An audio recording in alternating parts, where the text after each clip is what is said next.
excited to introduce our next speaker. It's my pleasure to welcome Ms. Natalya Ushakova to our virtual space. Ms. Natalya is a pediatrician, allergist-immunologist, neuropsychologist based in St. Petersburg, Russia. She is an accredited pediatrician, an allergist, immunologist, and neuropsychologist, neurodiagnosis in neurocorrection in childhood with a deep commitment to holistic care. She integrates innovative approaches like neuro-linguistic programming, or NLP, and providing and profiling into her practice. Her career spans pioneering work in pediatric medicine, neuropsychology, and supplementary education, focusing on the comprehensive well-being of children. So without further ado, please join me in welcoming Ms. Natalya Ushakova's presentation titled Neuropedagogy of Education from 0 to 3 years old. Okay, and welcome. Здравствуйте, дорогие уважаемые. Hello, dear participants of the conference. Благодарность организаторам, спикерам, модераторам и каждому из вас за ваше участие эмоциональное, интеллектуальное, за сопереживание. Я практикующий доктор. Передо мной выступали такие великие ученые, я заслушалась. Но самое удивительное, вы знаете, вот так красиво создана сегодняшняя структура конференции, что логически получается, что моя лекция, то есть она не моя, конечно, я транслирую ее, это как бы продолжение теоретических воззрений в более практическое применение. Итак, сейчас я презентацию.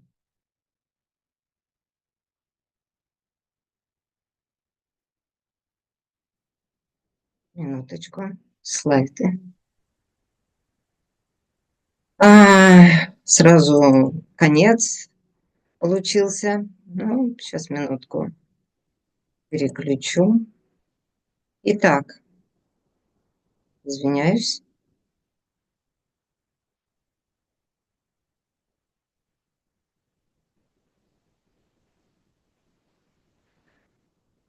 Почему я обратилась именно к такой тематике? Как я уже говорила, что я практик, и занимаясь лечением детей, я поняла, что невозможно одной медициной вылечить ребенка. Поэтому я пошла в нейропсихологию, педагогику, получила там образование. Но тем не менее, корень проблем гораздо глубокий.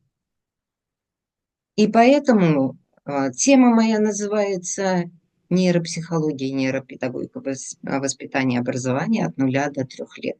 Почему от 0 до 3 лет? И почему это педагогика и воспитание? А потому что, по мнению многих ученых, именно этот возраст является фундаментальным для дальнейшего развития, формирования человека как личности и достижения им целей. И смотря According to many people, it's when we getting a little bit deeper into neuroeducation, we see that this particular science or has a very huge specific level of knowledge, and we have a very different content that maybe we can get that difference in the content to create one science, how to integrate everything in education and upbringing of a human being.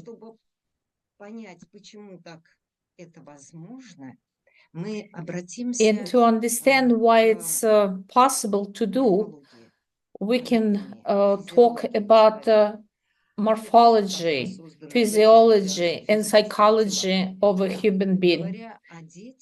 When we start talking about the children and formation and functioning of a child as a person, we need to remember how this process starts. And there's certain levels of development even before the conception time. Why we are talking about it? Because the human beings are very similar to the animal world, and we, in reality, contain all parts of the animal world. And the many sciences from different parts of the world talk about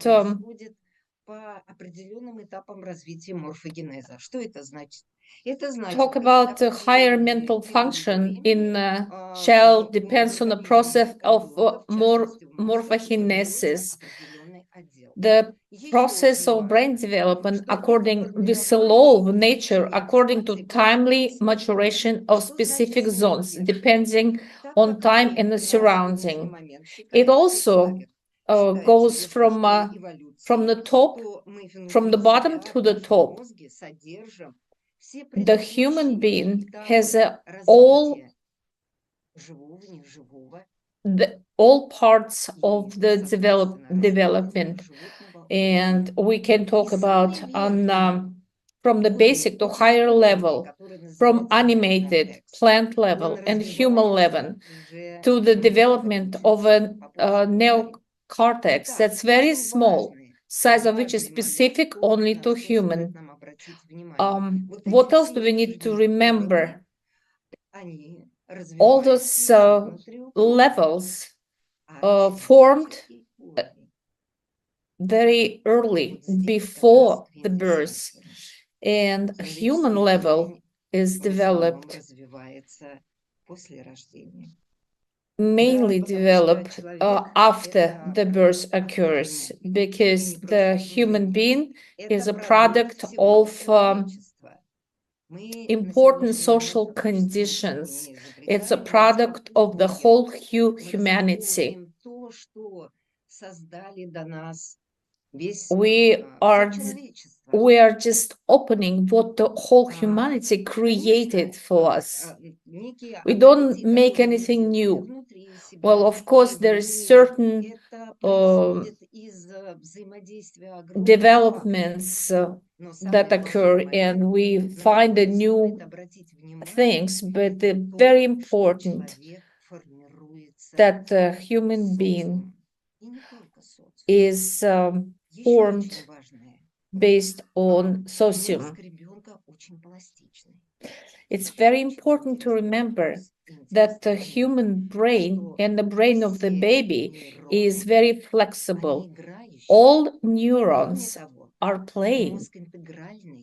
The brain is integral, and it can, and if some parts of the brain is not is damaged, it's replaced by other portions of the brain. It's also unclaimed brain zones, zones that not receiving necessary sensory information. If any of the section does not fulfill the function, we're not talking about the animal part, we're talking about the human part. And well, the Mowgli that we all seen and read is not very good tale to read. Only humans can create a human being. And for that, it's important to have society. Taking into account all these features of the brain, we need to remember there is different levels of education. I'm talking about from the position of the neuroeducation. The most most basic is the forced learning. You cannot change anything. You like a slave of the situation. If you're talking about a single self organism in a condition that's not good for supporting her life or not condition for life, too hot or too salty, and that cell remember and start moving away from the condition that she doesn't like. And later, in the good condition, she still moves in the way it was forced to learn. Sometimes we are in forced learning situation and nothing we can do about it. Also, next state of education is imprinting. It's characteristic for all living organisms, including human and animals. What is imprinting is a type of learning that happens unexpectedly as a result of strong emotional experience. Hormone releases, information received during imprinting is forever, it's a very strong emotion. Why is that? Because it's a very strong emotional response. For some reasons, sometimes someone can do some changes, and some people can it can be very different, and it can be positive and can be negative. It depends on the surroundings. What's the most important in imprinting? Whatever you felt in particular moment, it remember for the rest of your life. It can be overcovered with some other information, but somewhere deep inside, it still exists. The next part is the modeling.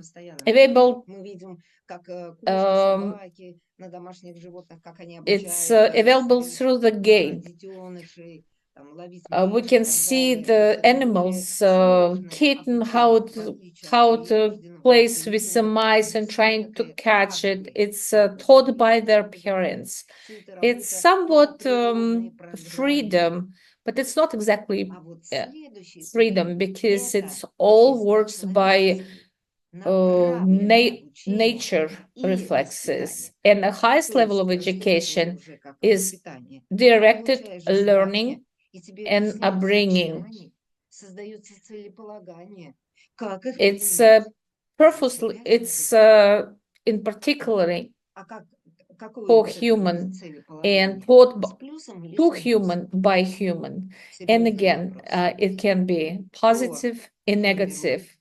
Who is forming that particular education, and what's happening after that, and how we can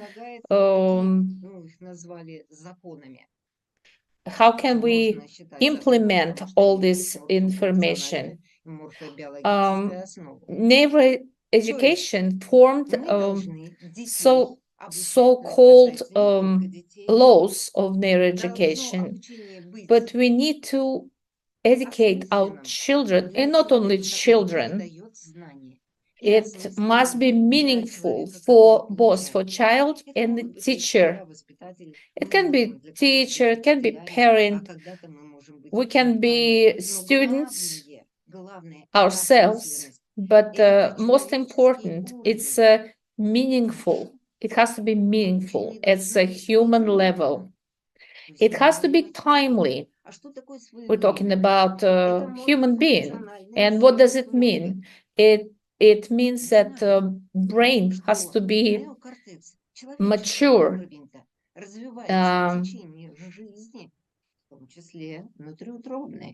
And also the brain developed also in the fetus. And it's a big difference between an animal baby and a human baby. A human baby cannot jump and run like an animal baby after a couple of months or couple of hours.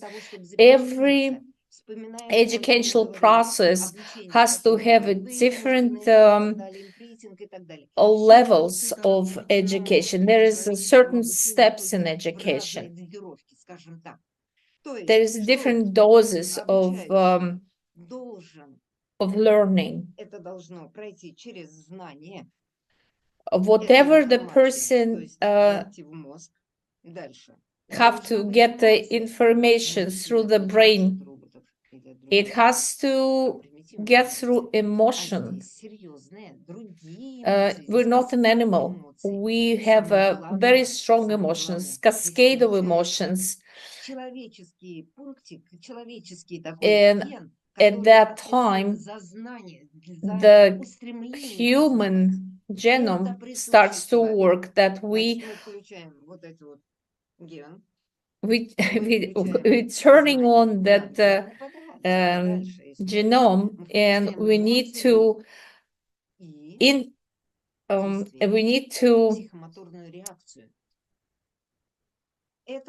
during the train, we need to include the emotion. It's in everyone. It's a brain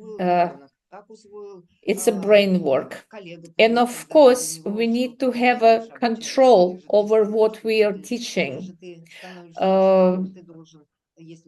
Because if you learn something, then you have to check what you have learned. And all that process also have to be flexible, depends on depends on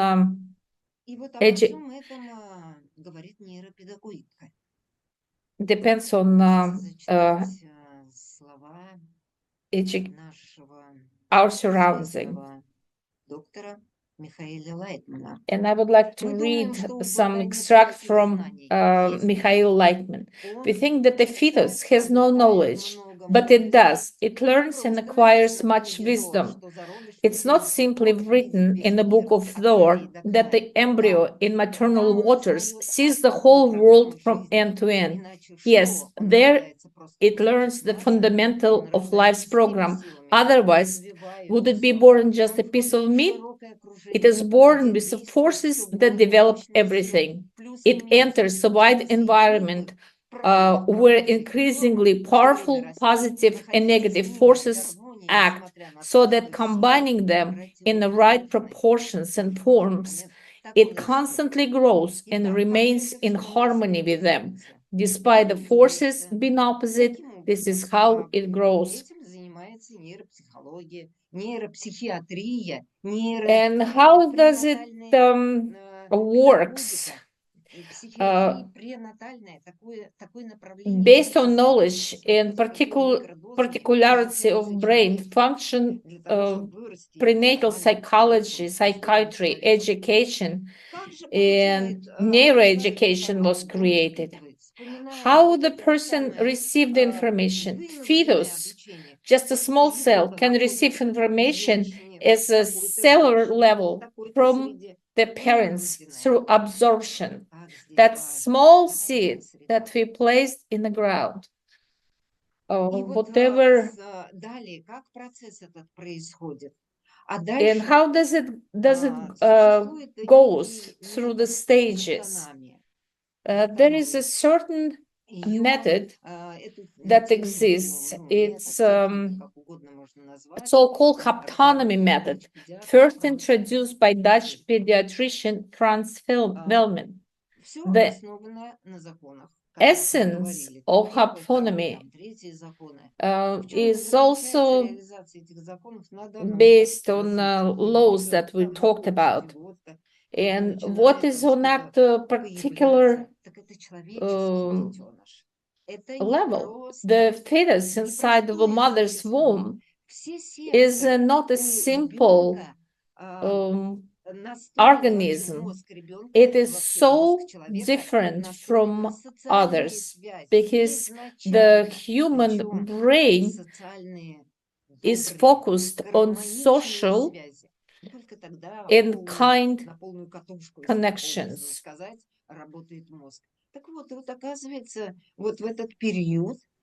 In that period is a very important, the human touch, emotional touch, especially of the fathers, is very important.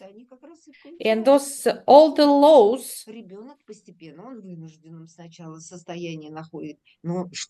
at first in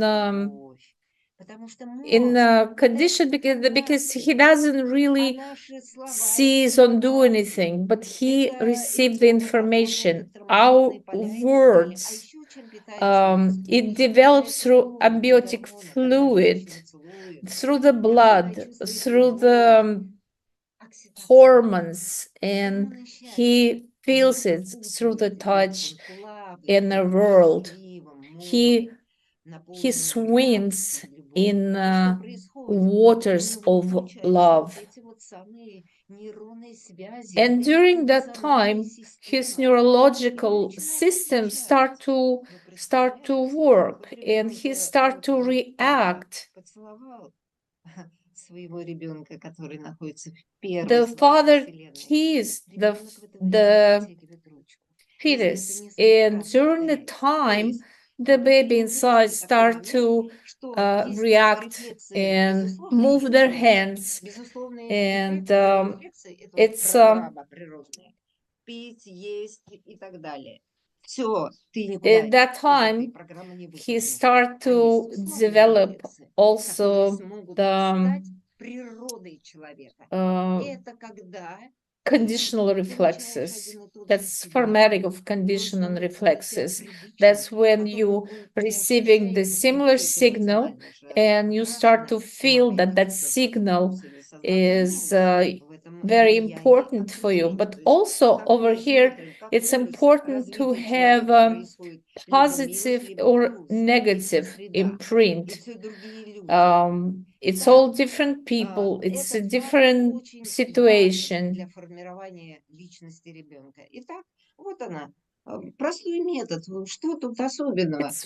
It's very simple method, but he is touched, but the fetus slowly starts to become a human being. Also, mother's lullaby, not the music that mother listens. It's her voice, because baby inside hears her voices, noises, because everything that mother says or does, the heartbeats, the movements, whatever mother hears, the lullabies are the rhythms, and rocking method activates the sleep mechanisms. And also positive social connections start to work, because the brain is a social organ. And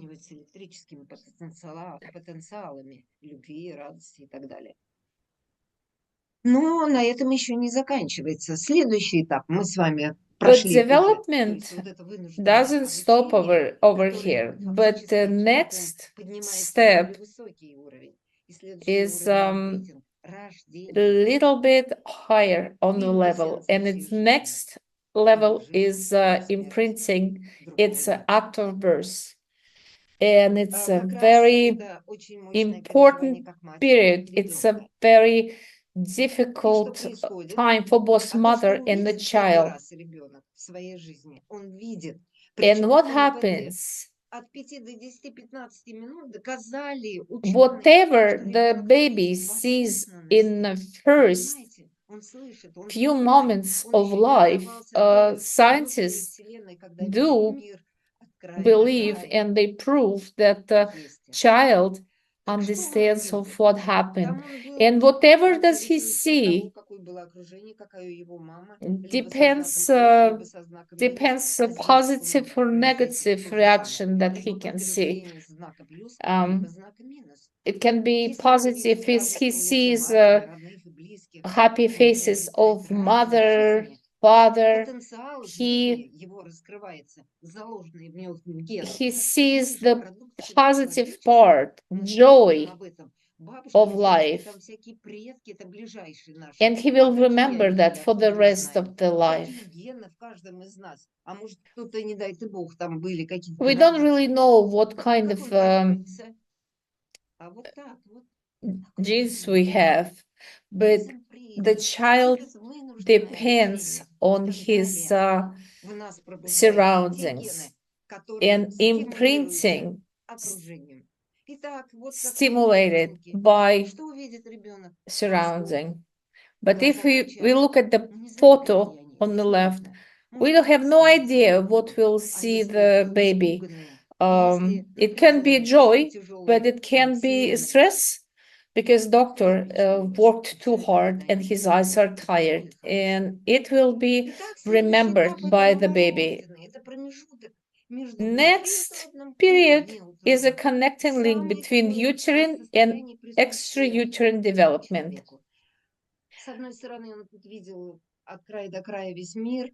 And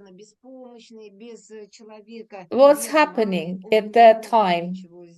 That's a time when baby cannot do anything without the mother. He can only hear what his mother can say, and nature gives us a big present.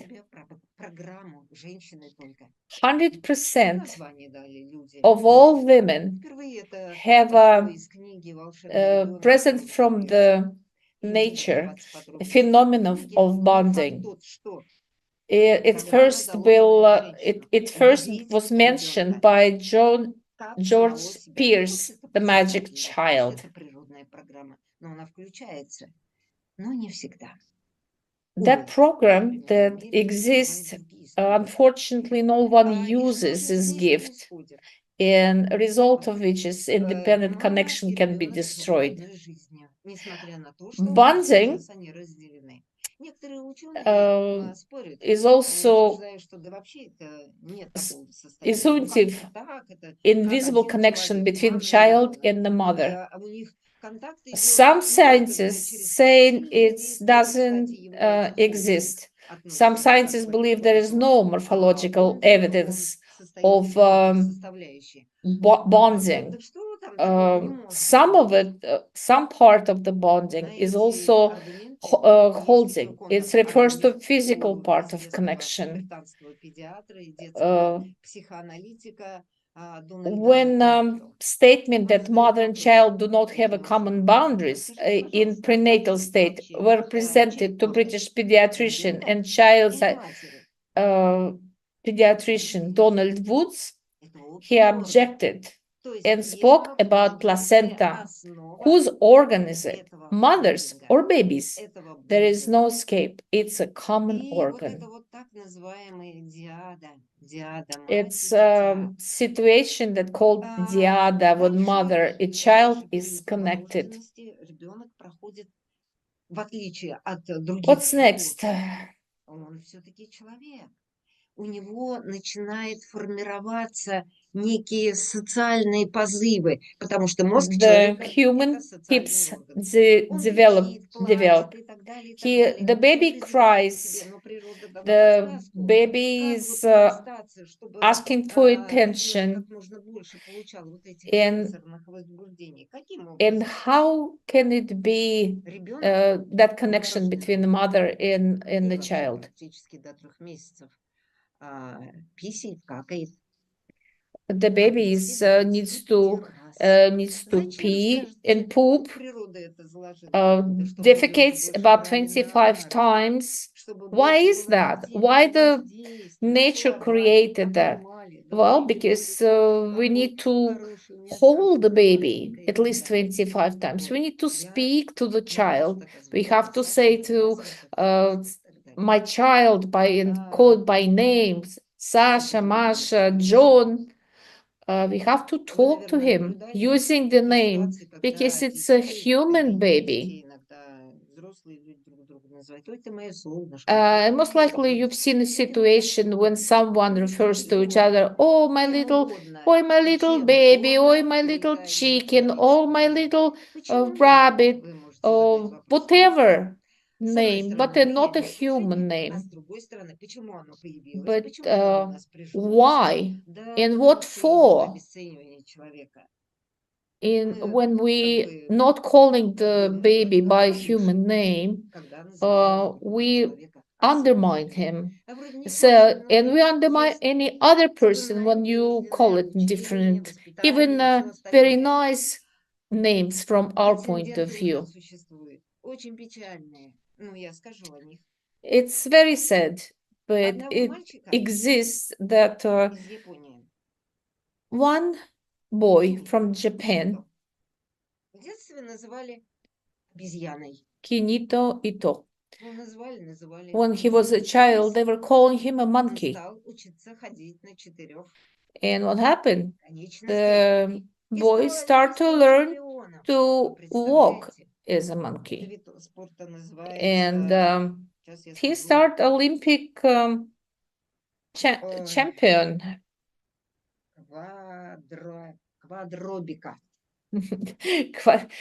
It's very controversial, quadrobica. It's official sport in the United States. Oh, what's a big deal that someone can walk on the 4 legs? It's okay. Это когда люди одевают на себя образ человека вместо человека животного.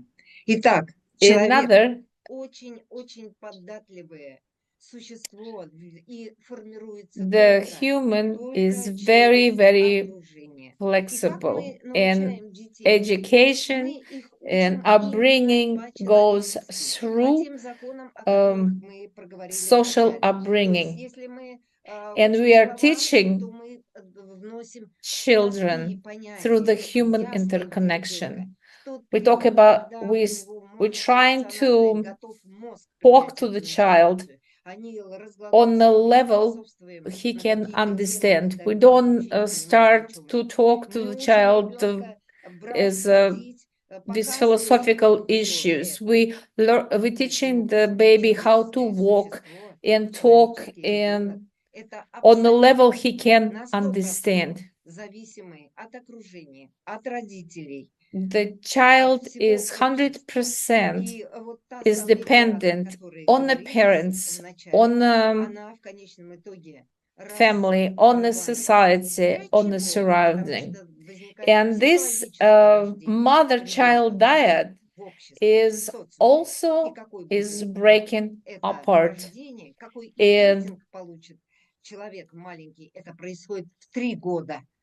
And at the top of 3 years, he is separated from the mother, and it's a normal development of the child. At that time, a child starts to be aware of himself. Instead of saying, Sasha wants to walk or eat, the child starts to say, I want to walk, I want to eat.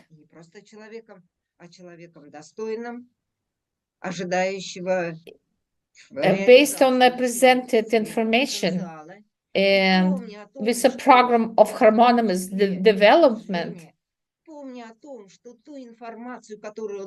and remembering of what information he received and what he can translate to others and to other people,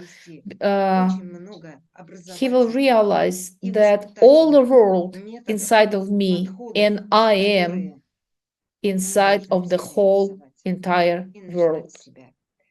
Я не буду все это зачитывать. Мне уже просигналили, что мое время истекло. Unfortunately, our time is ending. And thank you for your attention. Thank you, Ms. Ushakova. That was very interesting, and we have a ton of questions.